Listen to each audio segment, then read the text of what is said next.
Yes, hello, Mr. Mulla. It's Mr. Hussein. How are you? Good, good. Have you received my emails that I've sent recently? I think yesterday. Anyway, Mr. Mulla, has there been any progress or update on nothing? Okay, and we have still to date, we're still waiting for some legal authority from yourselves to act on behalf of my brother. I know. It's Mr. Jeremy Kenner. I've rang him up myself, left messages for him, and he's on leave, yes. Okay, no, that's fair enough. That's fair enough. And has there been any update on any progress regarding my brother's DLA?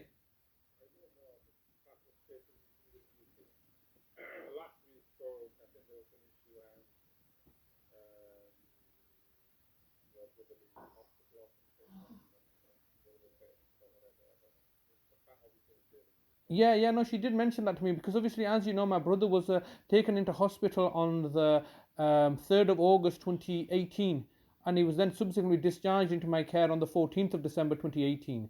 Now, ideally, Adalat should, whoever was the appointee at the time, should have been dealing with that. Can you confirm that you were not the appointee?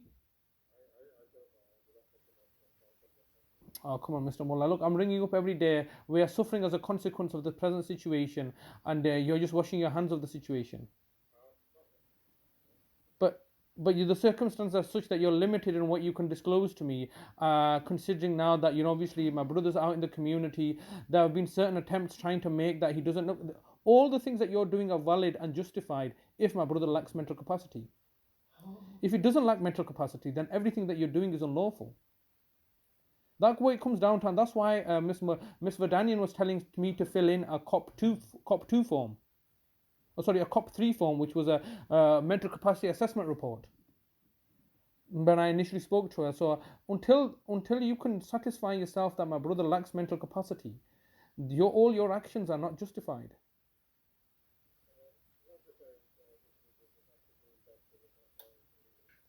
Yes, I understand, and it concerns me greatly that Miss Marion Morahan has told me one thing, and then it's kind of been contradicted.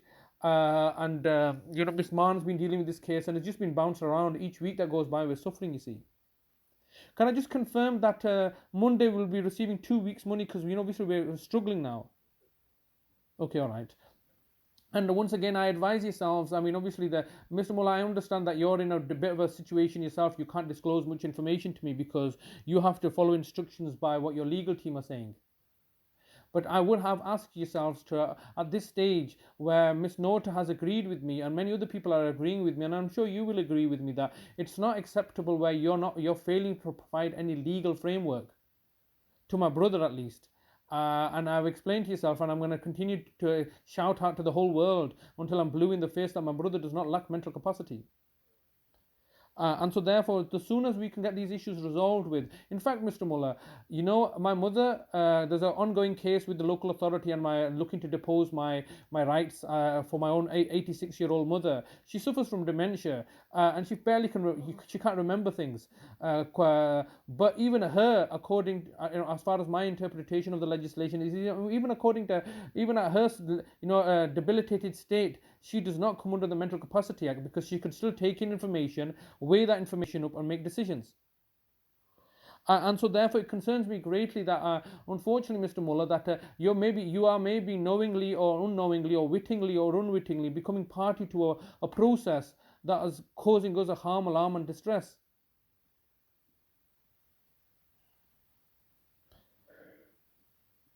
This is not acceptable, Mr. Mullah.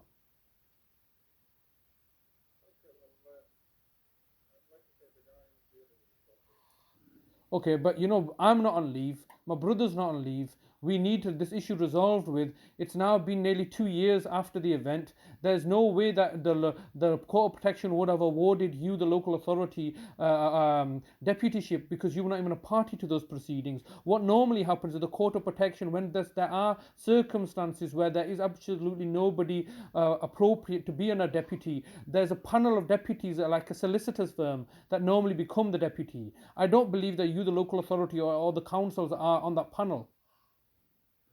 So I just, it beggars belief how you have become the deputy.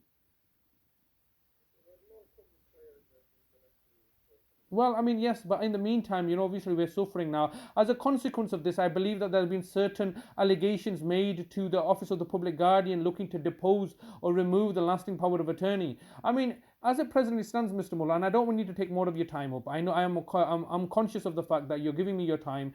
I'm just conscious of the fact that moving forward, let's just, for argument's sake, that you are successful in removing the lasting power of attorney. Is this arrangement really sustainable?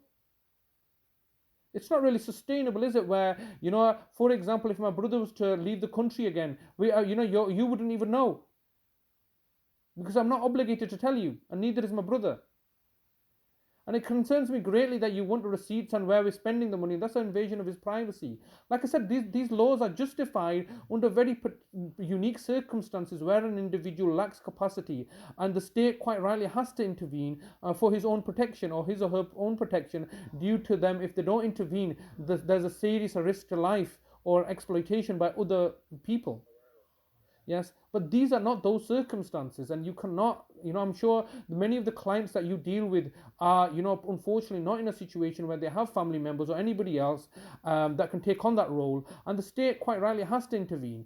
And I'm sure that many of your clients are in that situation, but my brother is not. And for you to then railroad and twist and bend the law in order to meet an nefarious narrative, it's not acceptable, Mr. Mullah. I appreciate your time. Please, Mr. Mullah, can you ask Ms. Vadanian to clarify my brother's DWP entitlement, because he's entitled to a vehicle. There's still a looming threat that my mother's vehicle is going to be removed. I take my brother out using that vehicle in addition to supporting my mother. I take him swimming, I take him out on outings. Once the vehicle's removed, you're further disenfranchising him. Thank you very much, Mr. Mullah. Take care. Thank you. Goodbye.